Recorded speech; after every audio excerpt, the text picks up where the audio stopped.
Hello everyone, आज की इस क्लास में हम माइक्रोसॉफ्ट एक्सेल के अंतर्गत देखेंगे कैसे हम यहाँ पे जीएसटी को कैलकुलेट कर सकते हैं। ठीक है, जीएसटी क्या होता है? जीएसटी का फुल फॉर्म होता है गुड्स एंड सर्विस टैक्स। और जीएसटी जो होता है, कोई भी जब हम सामान परचेज करते हैं या सेल करते हैं तो उसके साथ ये जीएसटी यहाँ पे क्या होता है, यूज किया जाता है। जीएसटी तीन तरीके से यूज किया जाता है। एक को एसजीएसटी कहते हैं, ठीक है, और दूसरे को सीजीएसटी कहा जाता है, ओके, और तीसरे को आईजीएसटी कहा जाता है। ठीक है, आईजीएसटी कहा जाता है। ठीक है, तो ये आपके तीन जीएसटी होते हैं। ठीक है, जीएसटी का full form goods and service tax. Yes GST का फुल फॉर्म होता है state goods and service tax. C GST का फुल फॉर्म होता है central goods and service tax. और आईजीएसटी का फुल फॉर्म होता है integrated goods and service tax. ठीक है, तो ये जीएसटी हम लोग यहाँ पे कैलकुलेट करके देखेंगे। ठीक है, जीएसटी का रेट होता है। ठीक है, जीएसटी लगती है आपकी यहाँ पे कुछ सामान पे तो 0% की जीएसटी लगती हैं, और कुछ सामान पे 5% की जीएसटी लगती हैं। ठीक है, यहाँ पे और कुछ सामान पे जो होता है 12% जीएसटी लागू होती हैं, और कुछ सामानों पे 18% जीएसटी लागू होता है, और कुछ सामान पे यहाँ पे आपका 28% जीएसटी क्या होती हैं, लागू होती हैं। ठीक है, तो हम इसमें 18% जीएसटी को क्या करेंगे, यूज करेंगे कि 18% जीएसटी यूज करके हमें कितना बिल कहीं भी क्या हो रहा है, देना पड़ रहा है। ठीक है, तो 18% जीएसटी यूज करके कैसे हमें बिल यहाँ पे निकालना है, आइए इसी को एक माइक्रोसॉफ्ट एक्सेल के अंतर्गत हम लोग सीखने वाले हैं। तो आप लोगों ने यहाँ पे सीख लिया होगा जीएसटी कितनी होती है, तीन होती है, एसजीएसटी, सीजीएसटी और आईजीएसटी। जीएसटी का फुल फॉर्म होता है goods and service tax. GST को 0%, 5%, 12% और 18% और 28% में क्या किया जाता है, यूज किया जाता है। ठीक है, सो आइए यहाँ पे देखते हैं कैसे हम लोग एक्सेल के अंतर्गत जीएसटी को कैलकुलेट कर सकते हैं।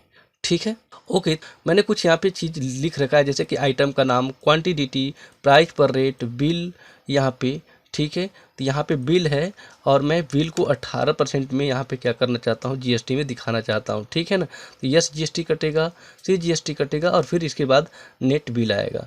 ठीक है, तो यस जीएसटी जो लगाऊंगा मैं यहाँ पे, वो कितना परसेंटेज यहाँ पे यूज कर रहा हूँ, 9% क्या कर रहा हूँ, यूज कर रहा हूँ। ये देखिए आप यहाँ पे यस जीएसटी है वो 9% यूज करूँगा यहाँ पे, ओके। और ठीक इसी तरीके से मैं सी जीएसटी का भी उपयोग यहाँ पे कितना परसेंट में करूँगा, 9% में ही क्या करूँगा, यहाँ पे करूँगा। ठीक है, क्योंकि 18% जीएसटी लागू होगा तो यस जीएसटी 9% कटेगा और सी जीएसटी भी 9% कटेगा, और ये टोटल जीएसटी कितना परसेंटेज पे हम बिल निकालेंगे इसका, यहाँ पे 18% पे क्या करेंगे, निकाल रहे हैं। ओके, तो आपने देखा यहाँ पे आइटम का नाम है, यहाँ पे क्वांटिटी इकाई पीस परचेज किया है, एक पीस का कितना रेट है, यहाँ पे निकालेंगे बिल, यहाँ पे यस जीएसटी कितना कटा, सी जीएसटी कितना कटा, और फिर इसके बाद मुझे नेट बिल कितना देना पड़ा। ठीक है, सो आइए देखते हैं। सबसे पहले इन्होंने कंप्यूटर का आइटम ही परचेज किया है। ओके, आइए देखते हैं कहाँ से परचेज किया इन्होंने। तो देखिए कंप्यूटर मटेरियल परचेज किया है, और इसके ट्रेडर से, कौन से ट्रेडर से, यस के ट्रेडर से परचेज किया है। ठीक है, तो कंप्यूटर के सारे मटेरियल जैसे कि mouse, keyboard, RAM, pen drive, hard disk वगैरह सब परचेज उन्होंने कर रखा है। ठीक है, सो आइए देखिए 18% जीएसटी लागू है, कैसे 18% जीएसटी को यहाँ पे निकालेंगे, आइए देख लेते हैं। तो सबसे पहले क्या करना है आपको, एक्सेल में कोई भी फार्मूला यूज करते हैं तो सबसे पहले इक्वल का साइन देते हैं, तो इक्वल साइन पे क्लिक कर दीजिए। 5 क्वांटिटी है, ठीक है, माउस 5 खरीद रहे हो तो पहले आप क्या करो, 5 को यहाँ पे ले लो, तो 5 पे क्लिक करूँगा तो सेल का एड्रेस आ गया। एक पीस का रेट कितना है, 150 रुपये, तो यहाँ पे मल्टीप्लाई का क्या लगाऊंगा, साइन यूज कर दूंगा और क्लिक कर दूंगा इस पर, और एंटर बटन को प्रेस करते ही देखोगे कि 5 पीस माउस का रेट 150 के हिसाब से कितना नाम बन रहा है यहाँ पे, 750 रुपये। ठीक है, देखिए अभी जीएसटी कटी नहीं है, 750 रुपये केवल अभी खरीदा है, लेकिन जीएसटी लगा के कितना देना होगा, तो 9% एस जीएसटी लगेगा और 9% आपका सी जीएसटी यहाँ पे लगेगा। तो यहाँ पे अगर जीएसटी को यूज कर रहा हूँ मैं, यहाँ पे देखिए कितना देना पड़ेगा, क्लिक करूंगा मैं यहाँ पे, और 750 रुपये का अगर मटेरियल परचेज किया तो 9% जीएसटी लगेगा आपका यहाँ पे। तो क्या करूंगा मैं यहाँ पे 9% यहाँ पे राइट कर देता हूँ, और इसके बाद बटा यहाँ पे कितना कर देता हूँ, 100 कर देता हूँ, एंटर बटन को प्रेस करूँगा तो बता रहा है कि 750 पे 67 रुपये 50 पैसे का हमें क्या करना पड़ेगा, यहाँ पे यस जीएसटी भरना पड़ेगा। ठीक है, अगर सी जीएसटी को निकालें तो फिर यहाँ पे इक्वल बटन को यहाँ प्रेस, यहाँ पे इक्वल साइन को देंगे, और 750 का फिर से आप क्या करोगे 9% क्या करोगे इसका CGST निकालेंगे। तो यहाँ पे 9% कर देता हूँ और बटा यहाँ पे 100 कर दूंगा यहाँ पे, ठीक है। यानी कि बस ऐसे ही लिखना है आपको, ठीक है। यानी कि यहाँ पे 750 9% GST है। उसके बाद यहाँ पे ये देने के बाद एंटर बटन को प्रेस कर देना है। तो देखिए 6750 ये भी आया, 6750 ये भी आ गया, क्योंकि दोनों बराबर आएंगे, क्योंकि 9% यहाँ पे कट रहे हैं। अब मुझे बिल कितना देना पड़ा नेट, तो नेट बिल में क्या आएगा कि जो आपने जितने का खरीदा फिर SGST CGST सभी को जोड़ देंगे तो नेट बिल निकल जाएगा। तो इक्वल साइन आपको यहाँ पे राइट करना है और सम लिखना है आपको, इसको सारे को निकालने के लिए ब्रैकेट को करना है स्टार्ट आपको, और इस पर क्लिक करोगे फिर प्लस का साइन यूज कर लीजिएगा, इस पर क्लिक करिएगा और फिर प्लस का साइन यूज कर सकते हो। ब्रैकेट को बंद करके जैसे एंटर बटन को प्रेस करोगे तो माउस को खरीदने में 5 पीस में 885 रुपये देना पड़ा। अब आप देख सकते हो कि 750 और 885 ये इतना केवल माउस का है। अगर इसी तरीके से मुझे अब इन सभी का पूरा बिल यहाँ पे प्रिंट करना है, तो मैंने माउस का बस निकाल दिया, तो मुझे पकड़ के इसको नीचे तक ऐसे खींच देना है।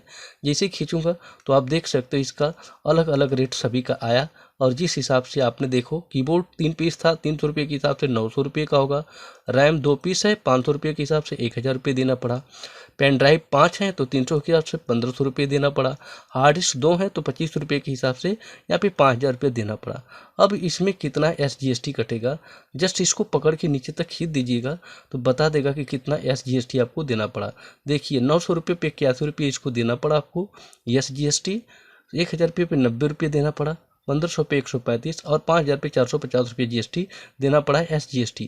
सेम ही आप यहाँ पे निकालेंगे इसका भी तो सेम ही निकलेगा यहाँ पे CGST, यानी कि central goods and service tax भी सेम ही आ गया, ठीक है, और स्टेट दोनों आ गया। अब मुझे इन सभी का बिल निकालना है, तो जस्ट पकड़ के मैं नीचे तक खींच दूंगा तो सभी का GST के साथ देखिए माउस का GST के साथ 885 रुपये और कीबोर्ड का यहाँ पे 1062 रुपये, रैम का 1180 रुपये और हार्ड डिस्क का 5900 रुपये GST लगा के देना पड़ा। अब मुझे यहाँ पे निकालना है कि नेट मुझे कितना पैसा उनको देना पड़ा। तो नेट बिल यहाँ पे क्या करूँगा मैं निकाल दूंगा यहाँ से नेट और क्या बिल, ठीक है। नेट बिल निकालेंगे तो बस मैं यहाँ पे क्लिक कर लूँगा और बराबर का चिन्ह यहाँ पे डालूंगा और सारे को आपस में क्या करूँगा जोड़ दूंगा। तो जोड़ने का तरीका क्या है, यहाँ पे समराइट कर लीजिएगा, ऐसे ब्रैकेट को स्टार्ट कर दीजिएगा और इसके बाद इन सभी को सेलेक्ट कर सकते हो इकट्ठे आप यहाँ पे, या लिख भी सकते हो। तो आप यहाँ पे क्लिक करके चाहो तो ऐसे लिख भी सकते हो या फिर ऐसे डायरेक्टली खींच सकते थे। फिर प्लस का साइन यूज कर लीजिएगा, इस पर क्लिक करिए इस पर, और इसके बाद देन प्लस का साइन यूज कर लीजिएगा और फिर यहाँ पे क्लिक कर दीजिएगा और प्लस का साइन यूज करके इस पर क्लिक कर दीजिएगा, ब्रैकेट को बंद कर दीजिएगा और एंटर बटन को प्रेस करिएगा। तो टोटल ये सब सामान परचेज करने में टोटल बिल 10,797 रुपये का देना पड़ा, ठीक है। तो देखा आपने किस तरीके से एक्सेल में ही हमने GST SGST CGST IGST को टोटल यहाँ पे क्या क्या निकाला और नेट बिल कितना मुझे पेमेंट करना पड़ा उसका सारा डिटेल आप यहाँ पे देख पा रहे हो। 10,797 रुपये आपको GST के साथ देना पड़ा। सो आई होप आप लोगों को एक्सेल में GST को निकालना आ चुका होगा। वीडियो अच्छी लगी है तो प्लीज़ चैनल को सब्सक्राइब कर दीजिएगा, साथ में बेल आइकन को हिट कर दीजिएगा। Okay, thanks for watching this video.